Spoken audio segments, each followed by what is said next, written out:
Hi, my name is Gudrun from GE Designs. Welcome to our part 2 of our live Frida Quilt Along.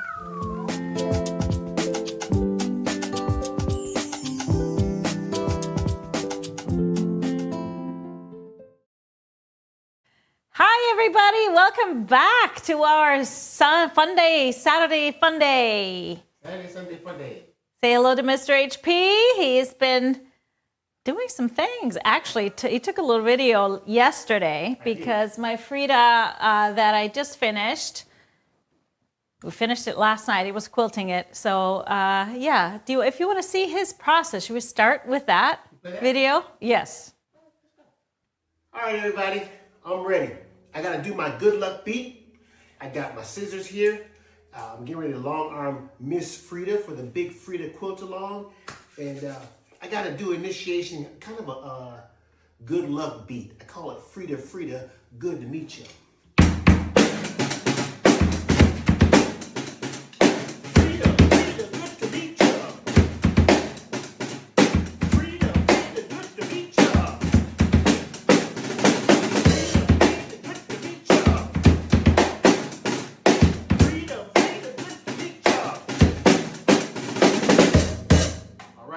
Let's go, Frida. We got things to do. All right, here we go. All ready?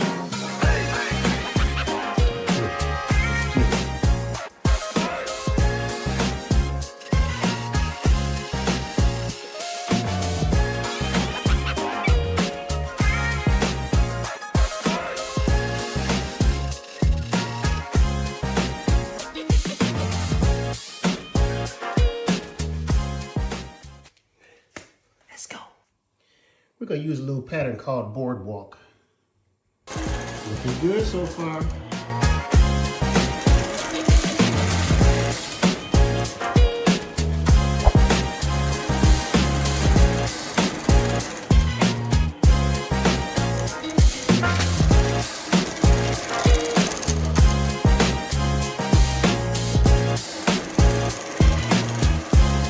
Don't it feel good when you get to the last row? Frida, Frida, good to meet you. Let's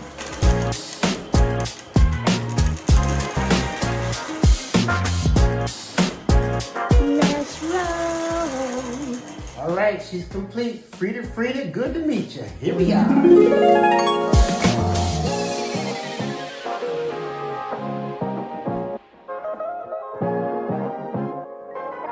It's time for you to make yours. Let's go.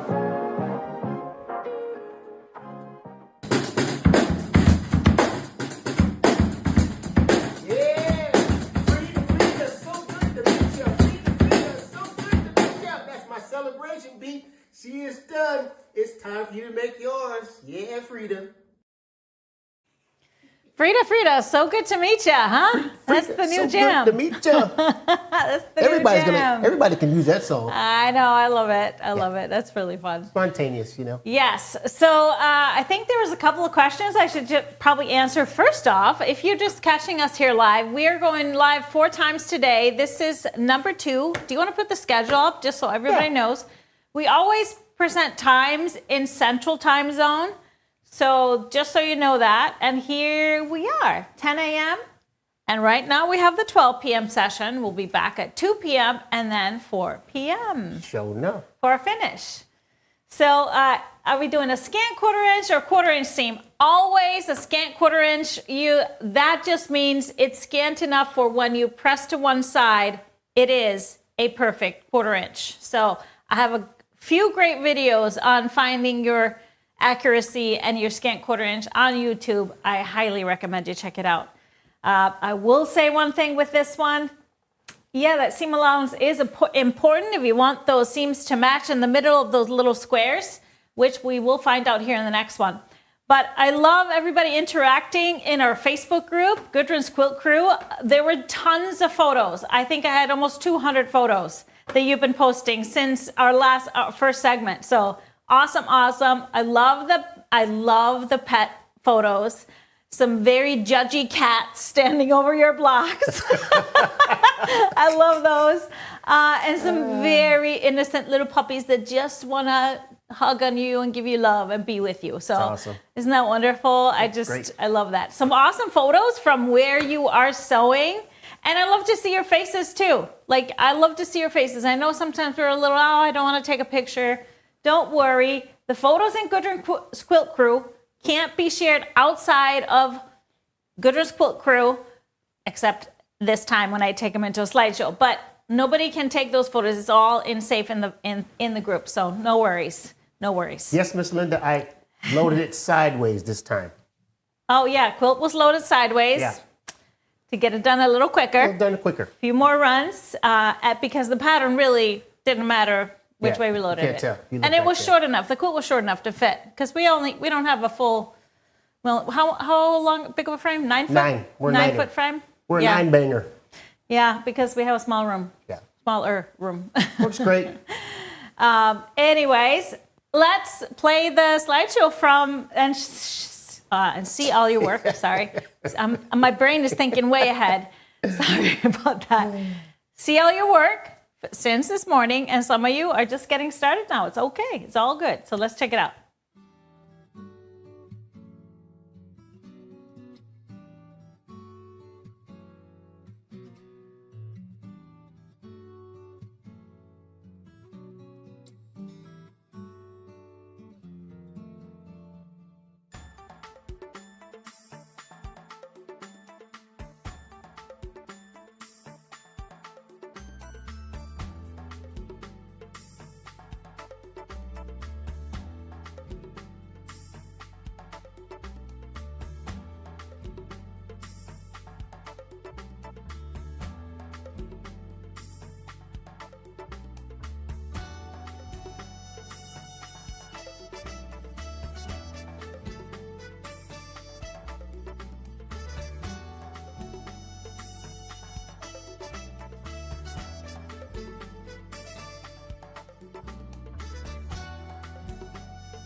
It is so great to see. Also, like I love the outside photos where you are. Some gorgeous photos from Alaska. Did you notice those?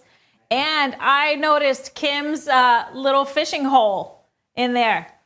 Got some soup pictures too. I had a little soup already. So good. We made it last night. So delicious. And so yeah. It's good to have it for a couple more days. I don't know if delicious. I don't know if it's going to make it past today. No, maybe not. It might be dinner tonight too. Yeah, it's so good.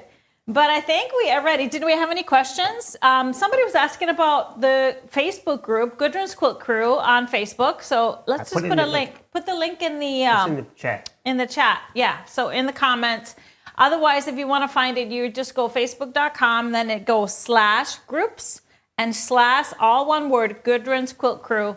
It will come up. If you find GE Designs on Facebook, it's also going to be linked right in the top there to the group. So yes. Great comments. I love it that you're bragging about using old fabric. That's all good because we always say, if you see pretty fabric, we got to get it because it doesn't have an expiration date. That's right. Gotta love that. Gotta love that. Somebody was asking about this fabric, the one that I sewed out of. This is a line that is coming probably later this month from Moda called Arabesque. Love it. Love it. So I'm using, we will have a half yard bundles, 5/4 bundles of it, and I'm using that. And my accent fabric is from my Hema collection, my basic collection. It's the Glacier Saddle. That was a perfect one. We'll put the playlist link in there as well. For the Spotify playlist, yeah, some people were going straight to your personal group or profile, but we have our own. So if you just search GE Designs and you follow us there, that's where we'll post all playlists going forward. But we've put a couple of links. You put it in the comments so that people can click on it. I had it in. I put it in there. Again. Yeah, we had it in the crew as well. So, all right. Enjoy. Are we ready for next step? Part 2. Part 2. Let's go. Frida, so good to meet you. Hi, my name is Gudrun from GE Designs. In this video, I'm going to take you through part 2 of making the Frida quilt. Now that we have some units made for our part 1, ready to move on into part 2. And in this part, we are going to be going through step 4 through step 6 in the pattern. Now I know we did part of step 4 and 5 by sewing these together, but that is how I like to break it out for a class. So you should be here having your center all done, and then these sides should be in 3 pieces. So next step is to sew these guys together into 1 unit here and 1 unit here. I take my piece here and we're gonna sew them just as they were laid out, like this. So when you put this under the sewing machine, make sure you have the raw edge of that accent piece even with this side of the longer piece. So it's going to extend quite a bit, but don't worry about that. This is gonna extend off. This is gonna be the part that really matters. We wanna align this right here to the corner. And then when you're done with that, we're gonna take the D piece and sew that triangle to here. So once you have that unit, let me just show you how that is gonna turn out exactly like this. So we're again gonna press away from that accent square, and you will notice that this little triangle is way shorter than this one. But don't worry about it. This is all as it should be. So same thing, what we're gonna do here. On the bottom part, we're gonna take the G and then the piece center and then the I piece. And again, we wanna sew it so that the raw edges are even at the top, adding the other side. So once it is pieced and pressed, it should look like that. So once we have that done with all of our units that you have cut already, we are gonna sew that center unit in between these 2. And so here I usually start with my left side piece or that bottom part, and then I'm gonna flip this one on top. And what we wanna do is make sure that we are matching the accent fabric with the bigger piece fabric. We're never gonna have these accent fabrics touch. So as we place this one on top here, the seams are actually gonna nest right in the middle if you pressed according to the instructions. So I can take the center, and that's really what we're gonna match with. We're gonna match this up so that if you check it, you will see that the fabric is going to be next to the accent, and I'm going to put a pin on each side to keep those seams really nice and tight. It's going to match nicely. And then as you will see, this is going to be a little bit of an overhang on both sides. So you can choose if you sew this from this side or the top. Sometimes it's just easier to sew it this side because then you can see the fabric here and you can see when you get to the end on the other side. It really doesn't matter. Just make sure you remove the pins before you sew over them. And then we're going to sew this down. Now, here is the only thing we're going to do different based on if you want this to be a block 1 or a block 2. We are going to be pressing, block 1s are going to be pressing away from the center strip. So just like this one, I have it sewn here, right here. So we want to press away from that skinny center strip for block 1. I always press after that one seam because that little skinny strip is so skinny. Just be really careful because this is a bias edge. So just be careful and make sure you fold it out before you press, add heat to it. And then I go ahead and add the other side. So again, you're going to nest these guys on these two sides, sew down, and then press outwards because this is my block 1, press outwards. And then as you do a block 2, that's the only thing that's going to be different is that you're pressing towards that little center strip. And of course we do that for a reason. It's going to really help us when we do the layouts. If those seams are coming together, you can nest them. So that is what we want to do here in step 2 is finish sewing the side halves together and then adding those side halves to the center so that we have all our blocks pieced and ready for step 3, where I'm going to show you how we're going to trim these up perfectly. All right, time to get those blocks together. And yes, they're going to look a little wonky once they come together, but no worries. We will take care of that in part 3. No worries. So any questions, let us know. I saw there was a question about if you're using a half-yard bundle, would you cut 10-inch squares? If you want the blocks to be this size, yes, a 10-inch square is needed.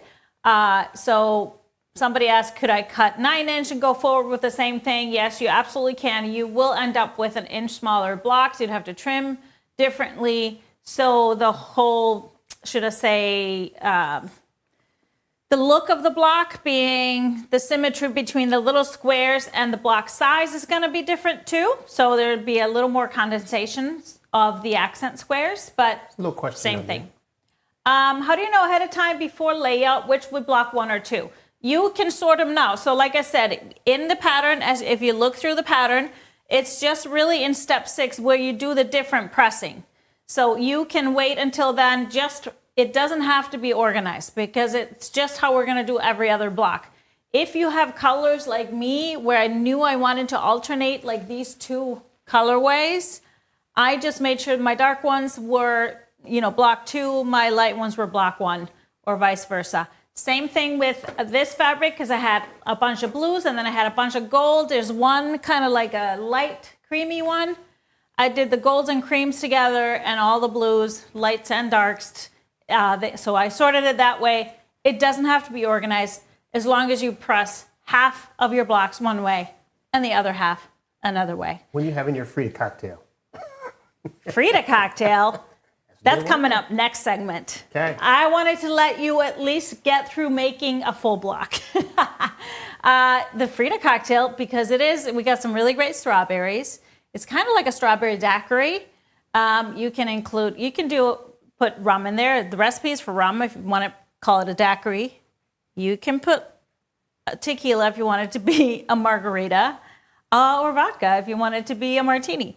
But you can also leave it out and just make it a virgin, beautiful Frida cocktail. How many 10-inch blocks in a half yard? How many 10-inch blocks in a half yard? So because a half yard is only 18 inches, so you can get 4 squares out of a half yard. You will have a good 7-8 inches left of fabric, which I usually then chop into 2.5-inch strips, or I make 5-inch squares, or whatever else I'm going to use for that fabric. Are pieces F and I the same size? F and I, yes, they are. They should be. They are mirror images of each other, so they don't go in the same pile. They should be the same size.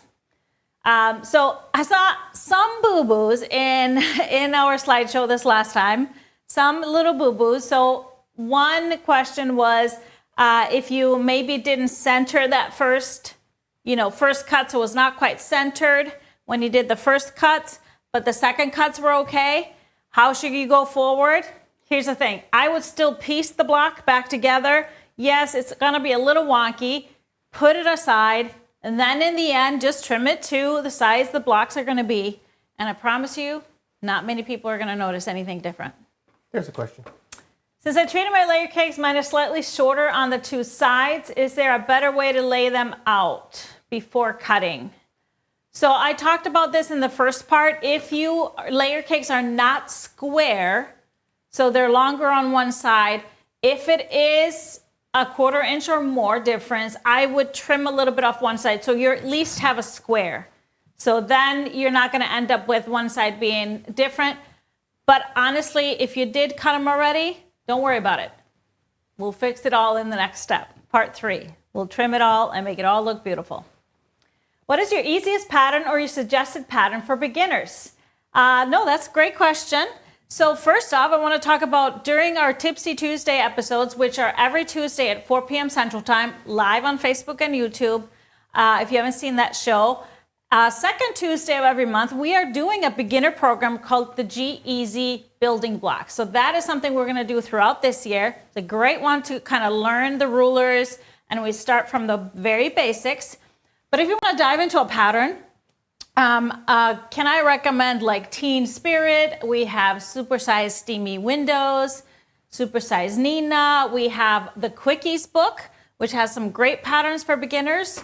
We have Diana's in there, Diana Supersized, and I want to say Kobe's a great one, and Dina's a great one out of that book. So lots of great options. Lots of great options. Have we did this one already? Yes, this was the first block in our building blocks. You can put that on the screen. Okay. And so this was January, so you can go back and watch it. Also, if you just go to our website and look at building blocks, this is completely free. You just download the patterns. And the second block is next week, so next Tuesday. Awesome. That's a great question. Thank you for that. Yeah. So somebody said if my fabrics were not right side up when I cut it, and some were the opposite, so they end up being mirrors, it's okay. You just flip the pieces that were on one side to the other side and vice versa, and you're good. Okay? Just make sure you flip them all over. Next question. Leave the center. Where do you come up with the names of your pattern? Are they named after particular people in my life? Sometimes. Sometimes it's the feel of the quilt. Sometimes I have a theme going on. And sometimes they just come to me for ridiculous reasons. And most of them are female names, strong female names, unique names. There's a lot of Scandinavian feel to it. Frida, for example, is one of those. It's got the Scandinavian spelling, I would say. And this one was kind of like that. It has a very Scandinavian feel with those 4 little squares kind of tossed around. So I think that was really... Sometimes I'm reading a good book that has a really cool name. The character has a really cool name, and I want to use it as I'm making or designing that quilt, because that's what I'm reading. So you never know where that comes from. Amazing. I am loving seeing all of your comments on how much you're enjoying putting this together, because this is a very, very easy quilt to do. It doesn't look like it. If you just look at the block, it looks hard, but it really is, and it's very, very forgiving. Tell you what, once I had my blocks all trimmed, I probably put the blocks together and we were ready to load it on the long arm in less than an hour. Yeah. So it was very good. Oh, Elvira's a good one too. Okay, any other questions? We're ready to roll it. Oh, we got to do one thing. Winner for part 2 all of you that are watching live, we draw one random commenter from this part 2 of Frida. Let's get a drum roll. This time it is Wendy Kaiser. Congratulations, Wendy. $20 gift card is yours. Just send us an email to help@gequiltdesigns.com and we will get you that. All right. We are hearing from folks in Europe. Margaret is sewing and she's posting her message in, I think this is Norwegian or Swedish, I can't tell. Vi har en Frida I quilterklubben, har din quilten. So, yes, Frida is a part of a quilt club there. Love it. Right there. I love it. Thank you. Yeah, so as we are entering into we're here entering into the afternoon on the east coast of the US, the west coast is still morning. And then over in Europe, we have folks sewing with us in Iceland, Norway, Sweden, UK, Scotland. We have Jenny and Jillian in Scotland. Sam is over in England. My auntie is in Spain, Auntie Sika. So waving at all of you. Your day is coming to an end and falling into evening, and they're going to stick around with us. Can't wait to see all your quilts. But I'm going to let you go now and get right back at it, and can't wait to see some put together blocks. Question. So you have to be on the Facebook site in order to share photos, unfortunately. Yes. In order to share photos, you have to be in the Facebook group. But thank you all. We will see you in about an hour and a half at 2 p.m. Central Time for part 3. Step into the groove, it's the place to stay. GE Designs got the stripology way. Quilting with the beat, you feel that heat. We're the rulers of the strips, every inch so neat. Lay your fabric here, lay it right here. Cut it right there, cut it right there. Precision in the rhythm can't help but stare. From morning to night we could and we can. Every quilt a masterpiece, nothing can compare. Home of the stripology, feel that vibe. GE Designs.